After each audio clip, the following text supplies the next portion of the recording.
Hello everyone, it's Samuel K here, and in this video I'm going to be showing you how I edited my photos from Chernobyl, which I have explored about 9 months ago.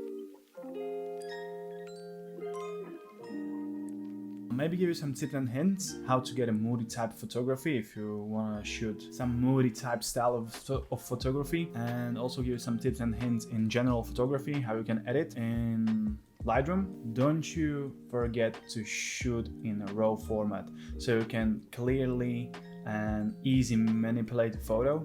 So as you can see right now, I have selected some photos from Chernobyl which are looking so good. Here are all the photos from Chernobyl which I have took. I'll show you how to get a moody type photography. So first you go to develop tab. The normal photo is looking like this, but then first of all you need to bring up the exposure at around 110, or 1, it's okay. Then bring the highlights down so you can clearly see the clouds behind this tree. Photo is more visible. I would put the shadows up so we don't get the dark theme photo. So 59, 60 is looking good. Whites, I would bring up the whites to like 21, and then the blacks. I don't want a photo to be like this, but I will bring it down a bit. Minus 15 is looking already good. First of all, what I'm all the time doing is bringing up the clarity at around maybe 50. It's looking good.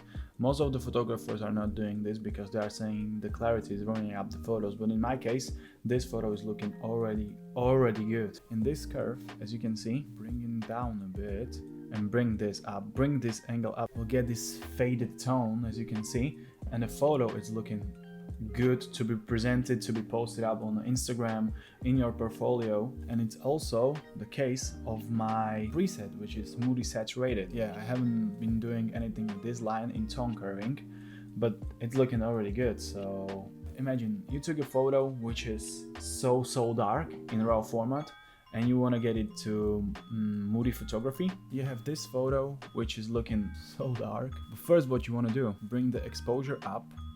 So the photo right now is overexposed in the background, so you cannot see anything in the background. You would put the highlights down at around minus 50. It's looking like you can clearly, alright, minus 70. So you can clearly see the trees behind. Then what you want to do, bring the shadows up to 50 is looking great, maybe more. Bring the whites to like plus 20. Bring the highlights down. You don't need the highlights. And bring the blacks to minus 24, 25.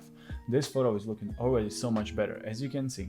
But then the clarity, put it around like 40, 50. All right, I will put it on 50.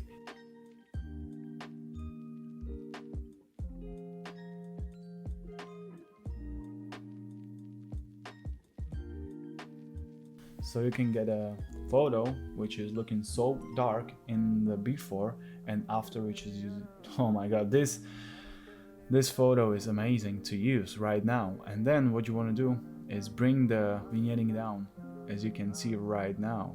In this photo you are going to be using Moody Saturated filter, and then you are going to be bringing up the exposure a bit so you can clearly see the chair which was outside the Chernobyl hospital in Pripyat. You don't need to do anything. With my filter, which I have created and showed you how to get this side of the Lightroom, so you can use it on any photo you like. For example, this one. Oh, it's looking good. Just bring the exposure down a bit so this photo is looking good. And don't you forget to put there the post vignetting like this, so you are getting this moody type feeling.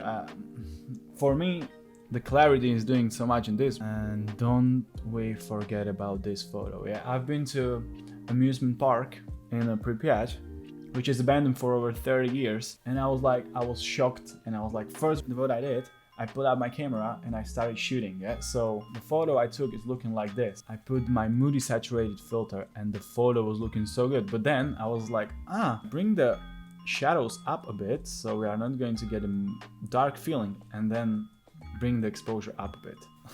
Look, from this to this, easy. In Lightroom you are going to get this easy type of photography and editing style. I'm not playing so much with color correction. As you can see, everything is set on 0. I'm not all the time using the split toning, and then what I'm doing is bringing the sharpening up in some of the photos. Clarity is going to be so much more useful in the moody type photography or in a urbex style photography. As you can see, my photo was looking like this, and then the photo was looking like this. For example, in my case, I'm not going to be using my presets right now.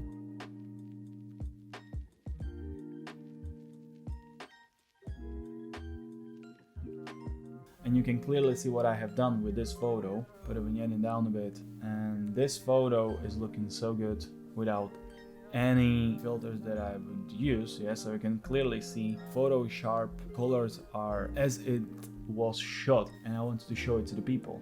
As this was the part of my graduation project, I will link it down below so you can check it out what my graduation portfolio from Chernobyl was. In any case, if you like this video, don't you forget to leave a like, hit the subscribe button, also turn the bell icon so you will get notified if I will make a new upload. Leave a comment, anything is appreciated, and I see you in the next one.